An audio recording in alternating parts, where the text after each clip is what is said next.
Shiko, unë gjykoj që dhuna psikologjike ka fituar mbi dhunën fizike. Kjo për shkak se dhunën fizike deri diku e dënon ligji, ndërsa dhunën psikologjike është e pamundur që ta vërtetosh.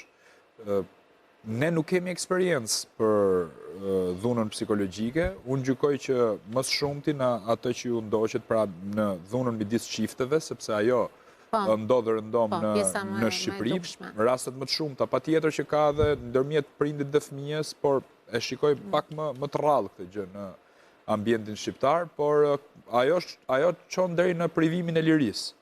Kemi çifte të caktuara, për shembull burri mund mbaj grua në shtëpi në mënyrë të padrejtë dhe duke i provuar lirinë.